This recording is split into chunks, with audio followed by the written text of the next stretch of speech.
ഇന്നലെ മുതൽ അൻവർ അലിയുമായി ബന്ധപ്പെട്ടിട്ടുള്ള ചില വാർത്തകളൊക്കെ പുറത്തേക്ക് വന്നുകൊണ്ടിരിക്കുകയാണ്. ആക്ച്വലി ഇന്ന് രാവിലെ തന്നെ അതുമായി ബന്ധപ്പെട്ട് ഞാൻ വീഡിയോ ചെയ്യാനിരുന്നതാണ്. പക്ഷേ പിന്നെ കുറച്ച് തിരക്കുകളൊക്കെ ആയിപ്പോയി, പറ്റിയില്ല. എന്താണെങ്കിലും അത് നന്നായെന്ന് തോന്നുന്നു. കാരണം കുറച്ചും കൂടി കാര്യങ്ങളൊക്കെ ഇപ്പോൾ പുറത്തേക്ക് വരുന്നൊരു സാഹചര്യത്തിലാണ് നിൽക്കുന്നത്. അപ്പോൾ അതെല്ലാം നമുക്ക് ഈ ഒരു വീഡിയോയിലൂടെ സംസാരിക്കാൻ കഴിയുന്നതാണ്. അപ്പം ഇന്നലെ വന്നിട്ടുള്ള ഒരു കാര്യം എന്ന് വെച്ച് കഴിഞ്ഞാൽ, ഒരു പക്ഷേ അൻവർ അലി മോഹൻ ബഗാൻ എന്ന് പറയുന്നൊരു ക്ലബ്ബ് വിടാനുള്ളൊരു സാഹചര്യത്തെ പറ്റിയൊക്കെയാണ് വന്നിരുന്നത്. എന്തൊക്കെയോ അത് ഇൻസൈഡ് ഇഷ്യൂസൊക്കെ ഉണ്ട് എന്നുള്ളതാണ്. പല കാരണങ്ങളൊക്കെ പറഞ്ഞിരുന്നു, ഗെയിം ടൈം അടക്കമുള്ള കാര്യങ്ങളൊക്കെ വന്നിട്ടുണ്ടായിരുന്നു. അങ്ങനെ പക്ഷേ ഒന്നും ഭയങ്കര റിലയബിൾ ആകുന്ന സൈഡിൽ നിന്നും വന്നിട്ടില്ല എന്നുള്ളതായിരുന്നു ഒരു ഫാക്ടർ. എന്നാൽ പിന്നീട് ഇപ്പം രഞ്ജിത്ത് ബജാജ് അർദ്ധരാത്രി ഒരു ട്വിറ്ററിലൊരു കാര്യം പങ്കുവച്ചിട്ടുണ്ടായിരുന്നു. അതായത് അൻവർ അലിയുമായിട്ട് ബന്ധപ്പെട്ടുള്ള കാര്യം. നമുക്കറിയാലോ, അൻവർ അലി ഒരു ലോൺ ഡീലിലാണ് ഡൽഹി FC നിന്നാണ് മോഹൻ ബഗാനിലേക്ക് വരുന്നത്. അതൊരു ലോങ് ടേം ഡീലാണെന്നുള്ള കാര്യം 2027 വരെ നീണ്ടു നിൽക്കുന്ന തരത്തിലുള്ള ഒരു ലോൺ മൂവാണ് എന്നുള്ളത് മനസ്സിലാക്കുക. അപ്പോൾ ഇദ്ദേഹത്തിൻ്റെ ഒരു ട്വീറ്റിൽ പറയുന്നതെന്ന് വെച്ച് കഴിഞ്ഞാൽ, ന്യൂ ഫിഫ RSTP റെഗുലേഷൻ അനുസരിച്ച് ഇപ്പം ലോൺ മൂവ്സ് എന്ന് വെച്ച് കഴിഞ്ഞാൽ ഒറ്റ വർഷം എന്നുള്ള നിലയ്ക്കാണുള്ളത്. അപ്പം ഇതൊരു മൾട്ടിപ്പിൾ ഇയർ ലോൺ മൂവ് ആണല്ലോ. അപ്പം അതിന് ചില കാര്യങ്ങളൊക്കെ പ്രശ്നങ്ങളൊക്കെ ഉണ്ട്. അതുകൊണ്ട് തന്നെ മോഹൻ ബഗാനായിട്ടുള്ളൊരു കോൺട്രാക്റ്റ് ടെർമിനേഷൻ പരിപാടികളിലൊക്കെ പോകും. അപ്പോൾ 2 ക്ലബ്സുകൾ അൻവർ അലിക്ക് വേണ്ടി ഫൈറ്റ് ചെയ്യുന്നുണ്ട്. നെക്സ്റ്റ് 24 hours വളരെ നിർണായകമാണ്. അങ്ങനെയുള്ള തരത്തിലേക്ക് ആയിരുന്നു ഒരു ട്വീറ്റ് വന്നിരുന്നത്. എന്നാൽ അതിനുശേഷമാണ് മറ്റു ചില കാര്യങ്ങൾ പുറത്തേക്ക് വരുന്നത്. അതായത് ഈ പറഞ്ഞ RSTP റെഗുലേഷൻസ് ഒന്നും ഫിഫ 2022 ഇംപ്ലിമെൻറ്റ് ചെയ്തെങ്കിലും AFF ഇതുവരെ ഇംപ്ലിമെൻറ്റ് ചെയ്തിട്ടില്ല എന്നുള്ളൊരു ഫാക്ടർ.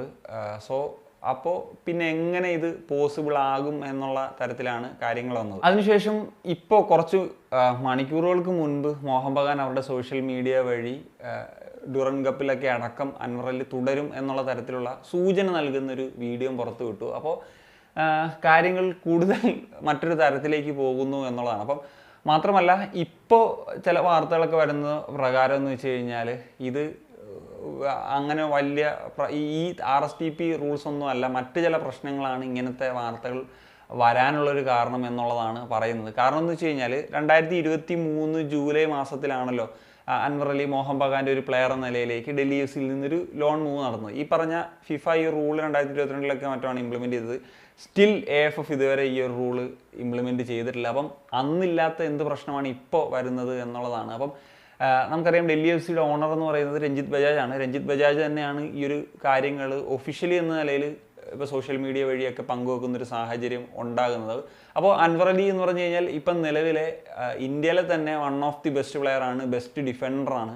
അപ്പോൾ അദ്ദേഹം അത്രയും ഒരു വാല്യൂവിൽ നിൽക്കുന്നൊരു സമയത്ത് ഇപ്പം എനിക്ക് തോന്നുന്നു ഇദ്ദേഹത്തെ ഒരു പെർമനൻറ്റ് ഡീലിൽ വിൽക്കാനുള്ളൊരു സാഹചര്യങ്ങളുണ്ട്. അപ്പം അത് തന്നെയാണ് ഈ പറഞ്ഞ പല വൃത്തങ്ങളിലൊക്കെ പറയുന്നത്. അതായത് രഞ്ജിത്ത് ബജാജ് ഇദ്ദേഹത്തെ ഒരു പെർമനൻ്റ് ആയിട്ടുള്ള രീതിയിൽ വിൽക്കുക എന്നുള്ള ഒരു തരത്തിലാണ്. കാരണം അദ്ദേഹത്തിൻ്റെ ആ ഒരു ട്വീറ്റിൽ നിന്നും അത് തന്നെയാണ് മനസ്സിലാക്കേണ്ടത്. ഇപ്പോൾ ഇദ്ദേഹത്തെ വിറ്റ് കഴിഞ്ഞാൽ, ഞാൻ ഒട്ടും അതിശോക്തി ഇല്ലാതെ തന്നെ പറഞ്ഞാൽ പോലും ഒരു 4 കോടി രൂപ വരെ ട്രാൻസ്ഫർ ഫീ, പ്രത്യേകിച്ച് മോഹൻ ബഗാനൊക്കെയാണ് വാങ്ങുന്നതെങ്കിൽ, അല്ലെങ്കിൽ ഒരു ബിഗ് ക്ലബ്ബാണ് വാങ്ങുന്നതെങ്കിൽ അത്രയും കിട്ടാനുള്ള സാഹചര്യങ്ങൾ വളരെ കൂടുതലാണ് എന്നുള്ളതാണ്.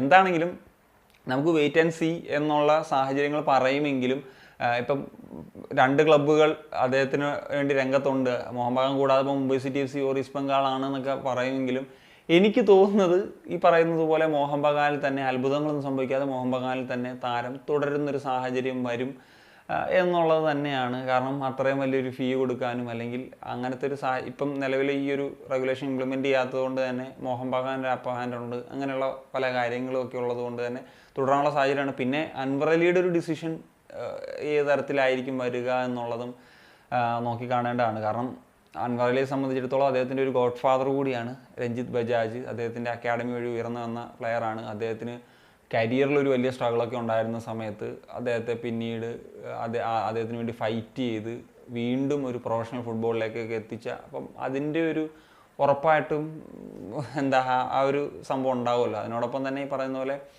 ഞാൻ പറഞ്ഞ ഗോഡ് ഫാദർ എന്ന് പറയുന്ന ആ ഒരു സംഭവം എല്ലാം നിൽക്കുന്നു എന്നുള്ളതാണ്. So that's it guys. അപ്പോൾ നിങ്ങളുടെ ഒപ്പീനിയൻസ് ഈ ഒരു വിഷയത്തെ പറ്റി എന്താണെന്നുള്ളത് ഉറപ്പായും കമ്പോസ് ചെയ്യാൻ കാണിക്കുകയാണ്.